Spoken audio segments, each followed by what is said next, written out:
Sometimes many of us don't understand the reason why DPM often use Christian nation anytime she's talking about Biafra and the United States of Biafra and what is going on as of now, because there's a Christian genocide going on. And if you come to Nigeria, for example, if those of you that have not been to Nigeria, a lot of people are Christians. Even I don't believe in the percentage. Some have said that Muslims are 60, Christians are 40. I don't believe that. We have millions of Christians in Nigeria, millions of Christians in Nigeria. When you talk about Biafra and Igbo, you are talking about men. In fact, I don't want to say we are all Christian, but I can actually use the word we all, because even the traditional worshippers in our part somehow are Christians in a very little way, because when they go and get off in life, maybe if they face challenges, some of them we come to, we go to church, just like some Christians are going to native doctors as well. None of us, we are not seeing each other as a threat. So the problem, there's no way you tell me that we have religious issue in Biafra land, in Igbo land, or in the Southeast. That means that anything religion is not our problem. But in this recent age, we now have people who are enabling these people that are known for bringing religious issue to different places, coming to our place, and some of our brothers and sisters are working with them, opening door for them, even though they have not converted to become what they are. Jovika, last time I checked, still believe that he's a Christian. Udele, a confused man. He don't even have a religion. He just neither here nor there. Keshosu, Christian. Or, let me use the word, he's not a Muslim. Mention all of them that are Muslim. None. But they are doing everything possible for them to convert their Umunna, not yours, to become Islam. No, it's not gonna work. It's not gonna work. And that is why DPM keep on reminding the world that is not, this is who we are. We are not Muslim, and nobody will push us to that. Not every Muslims are bad, but the one they are practicing in West Africa, in Nigeria in particular, is something out of this world. Nobody, no human being want to, be close to that. That is what you need to understand. So this man called Spencer, okay, I think what is his name? Robert. I think Robert Spencer. In his post this morning or last night, depending on the time frame, though, depending on your region, you can see he said something about DPM. He said, look at it here. Dr. Ngozi Orabueze discusses. I hope the picture is coming out. Let me confirm.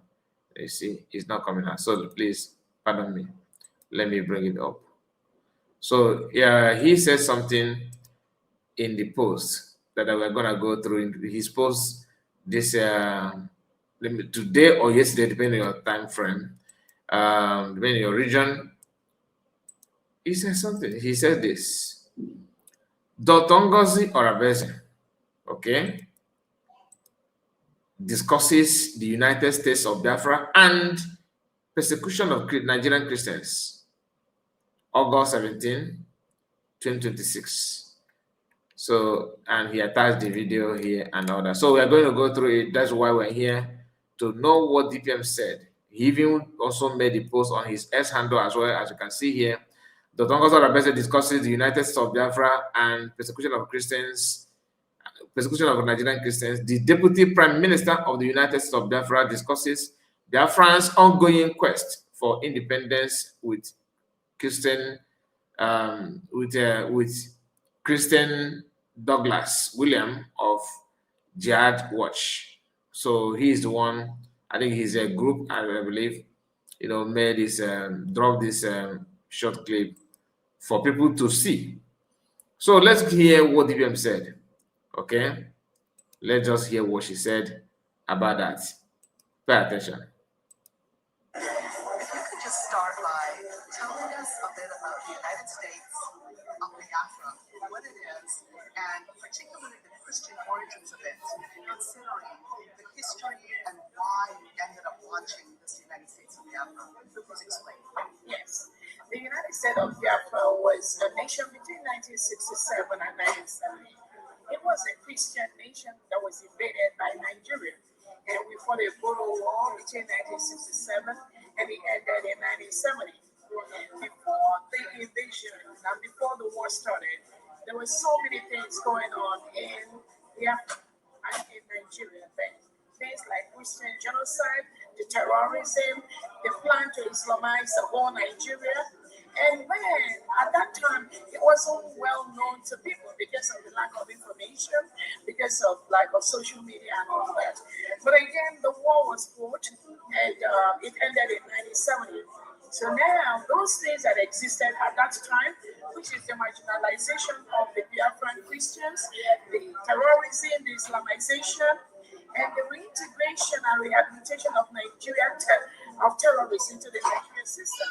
That now has gotten worse. So those things that were there at that time still persisted. So that was why we went to Finland on November 29th, 2024, and we declared the Republic of Biafra with the name and title of the United States of Biafra. This happened after a self-referendum where over 50 million Biafrans voted to exit Nigeria, and about 1,500 of them converged in Finland between November 29th and December 3rd, and over 500 appended their signature on that declaration document to exit Nigeria. What is the ultimate goal of the United States of Biafra? The ultimate aim of the United States of Biafra is to restore hope to the Christians in that part of the world, to have our own nation that are not Muslims. We are not Muslims. You may be aware that Nigeria has been declared as the most dangerous country in the world for Christians to live. Biafrans are Christians, so there's no way we can live with a country that has been declared as the most dangerous for Christians to live. And there's also documented evidence that Nigeria commits Christian genocide. So we are Christians. So Nigeria also have a standing policy to reintegrate and rehabilitate non-terrorists, recruit them into the Nigerian military and police. So Biafra as a nation, we want to be independent. We do not want to be Islamized because we are Christians. So we want to have our own nation. We were a nation before, so we are reactivating everything that was there at that period. Do you have concerns that the same Sharia goal that you see in Africa is going on right here in America? The same thing. You can see recently, America eliminated the number 2 ISIS man in Nigeria. Meanwhile, Nigeria stated that this guy was killed 2 years ago.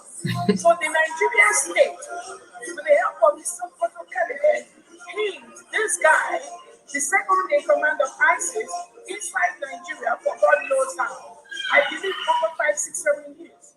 And within this period, this guy has Islamized and radicalized over 50,000 Islamic extremists in Nigeria.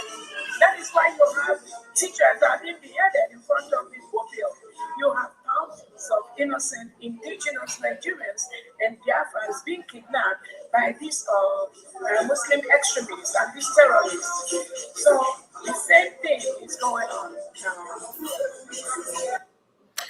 All right. So one of the things I want you to understand from what DPM said here is that just a moment. Now, it's just that one thing I want you to understand.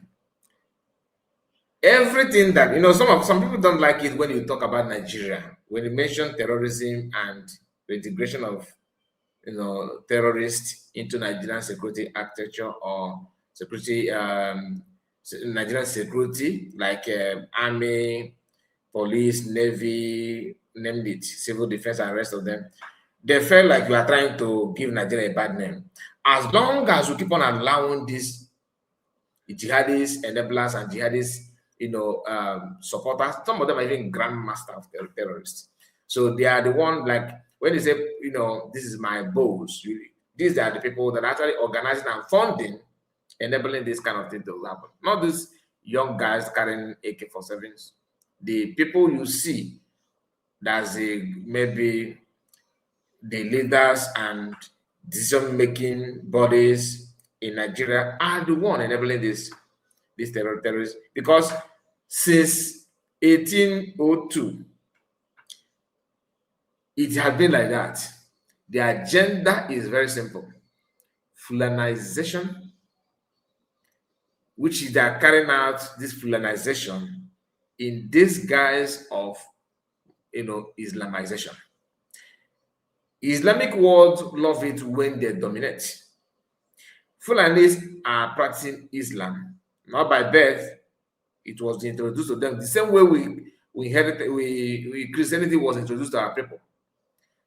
Islam was introduced to them, and they grabbed it because the Islamic pattern of worship or belief, their belief system somehow,